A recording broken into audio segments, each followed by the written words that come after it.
ओम श्री गणेशाय नमः। ओम नमः शिवाय। काम्य कर्म के प्रसंग में शक्ति सहित पंचमुख महादेव की पूजा के विधान का वर्णन। तदंतर शिवाश्रम सेवियों के लिए नैमित्तिक कर्म की विधि बताकर उपमन्यु जी ने कहा, यदुनंदन, अब मैं काम्य कर्म का वर्णन करूंगा जो इहलोक और परलोक में भी फल देने वाला है। शैवों तथा माहेश्वरों को क्रमश भीतर और बाहर इसे करना चाहिए।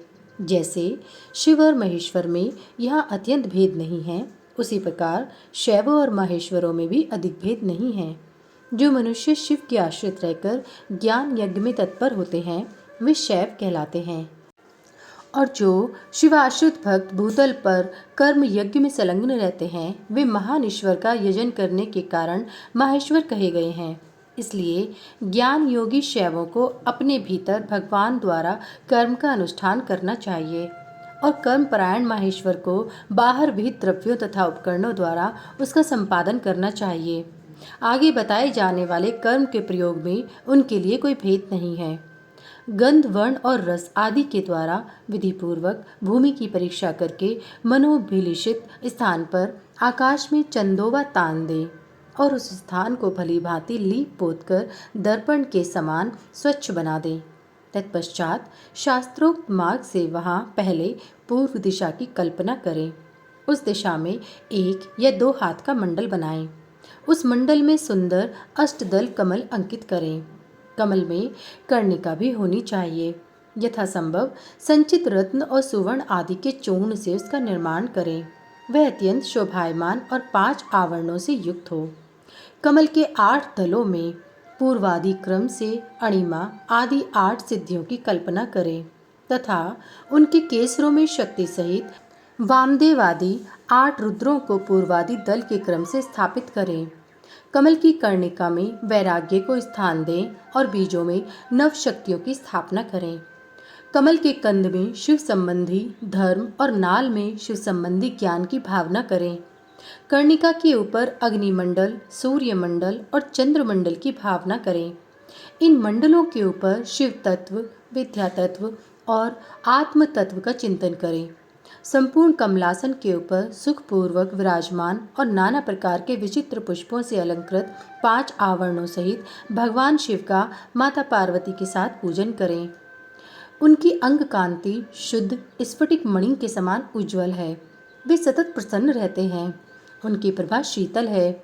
मस्तक पर विद्युत मंडल के समान चमकीली जटा रूप मुकुट उनकी शोभा बढ़ाता है। वे व्याघ्र चर्म धारण किए हुए हैं। उनके मुखार विंद पर कुछ कुछ मंद मुस्कान की छटा छा रही है। उनके हाथ की हथेलियां और पैरों के तलवे लाल कमल के समान अरुण प्रभा से उद्भासित हैं। वे भगवान शिव समस्त शुभ लक्षणों से संपन्न और सब प्रकार के आभूषणों से विभूषित हैं। उनके हाथों में उत्तमोत्तम दिव्य आयुध शोभा पा रहे हैं और अंगों में दिव्य चंदन का लेप लगा हुआ है। उनके 5 मुख और 10 भुजाएं हैं। अर्धचंद्र उनकी शिखा के मणि हैं। उनका पूर्ववर्ती मुख प्रातःकाल के सूर्य की भांति अरुण प्रभा से उद्भासित एवं सौम्य है। उसमें 3 नेत्र रूपी कमल खिले हुए हैं तथा सिर पर बाल चंद्रमा का मुकुट शोभा पाता है। दक्षिण मुख नील जलधर के समान श्याम प्रभा से भाषित होता है। उसकी भौहें टेढ़ी हैं। वह देखने में भयानक है। उसमें गोलाकार लाल लाल आंखें दृष्टिगोचर होती हैं। दाढ़ों के कारण वह मुख विकराल जान पड़ता है। उसका परावन करना किसी के लिए भी कठिन है। उसके अधर पल्लव फड़कते रहते हैं। उत्तरवर्ती मुख मूंगे की भांति लाल है। काले काले केशपाश उसकी शोभा बढ़ाते हैं। उसमें विभ्रम विलास से युक्त 3 नेत्र हैं और उसका मस्तक अर्धचंद्र में मुकुट से विभूषित है।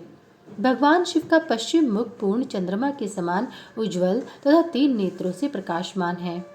उसका मस्तक चंद्रलेखा की शोभा धारण करता है।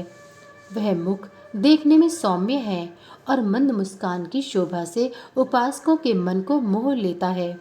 उनका 5वां मुख स्फटिक मणि के समान निर्मल, चंद्रलेखा से समुज्ज्वल, अत्यंत सौम्य तथा 3 प्रफुल्ल नेत्र कमलों से प्रकाशमान है।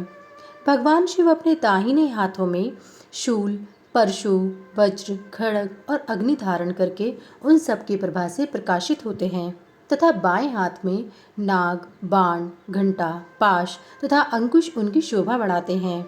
पैरों से लेकर घुटनों तक का भाग निवृत्ति कला से संबद्ध है। उससे ऊपर नाभि तक का भाग प्रतिष्ठा कला से, कंठ तक का भाग विद्या कला से, ललाट तक का भाग शांति कला से और उसके ऊपर का भाग शांतिता कला से संयुक्त है।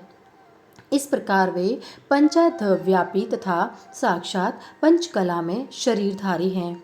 ईशान मंत्र उनका मुकुट है। तत्पुरुष मंत्र उन पुरातन देव का मुख है।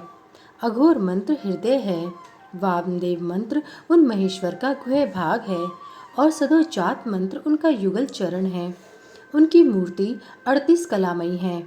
परमेश्वर शिव का विक्रय मात्र का वर्णमाला मैं, पंचब्रह्म, ईशान, सर्वविद्यानम इत्यादि 5 मंत्र मैं, प्रणवमय तथा हंस शक्ति से संपन्न है। इच्छा शक्ति उनके अंक में आरूढ़ है। ज्ञान शक्ति दक्षिण भाग में विराजमान है तथा क्रिया शक्ति वाम भाग में विराजमान है। वे त्रितत्व में हैं, अर्थात आत्म तत्व, विद्या तत्व और शिव तत्व उनके स्वरूप हैं। वे सदाशिव साक्षात विद्या मूर्ति हैं। इस प्रकार उनका ध्यान करना चाहिए। मूल मंत्र से मूर्ति की कल्पना और सकलीकरण की क्रिया करके मूल मंत्र से ही यथोचित रीति से क्रमश पाग आदि विशेष पार्ग पर्यंत पूजन करें। फिर पराशक्ति के साक्षात मूर्तिमान शिव का पूर्वोक्त मूर्ति में आवाहन करके सद्व्यक्ति रहित परमेश्वर महादेव का गंध आदि पंचोपचारों से पूजन करें।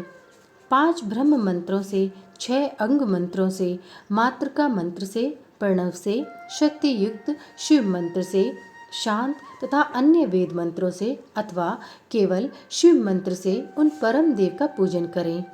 पाद्य से लेकर मुख शुद्धि पर्यंत पूजन संपन्न करके इष्ट देव का विसर्जन किए बिना ही क्रमश 5 आवरणों की पूजा आरंभ करें। अध्याय 28 से 29 तक समाप्त। सभी वेद और पुराण सुनने के लिए हमारे इस चैनल को सब्सक्राइब करें और सभी वीडियो को लाइक करें। अगर मुझसे पढ़ने में कोई त्रुटि हो गई हो तो कृपया मुझे क्षमा करें और कमेंट में हर हर महादेव लिखना ना भूलें। भगवान भोलेनाथ की कृपा आप सब पर सदैव बनी रहे। हर हर महादेव। जय भोलेनाथ।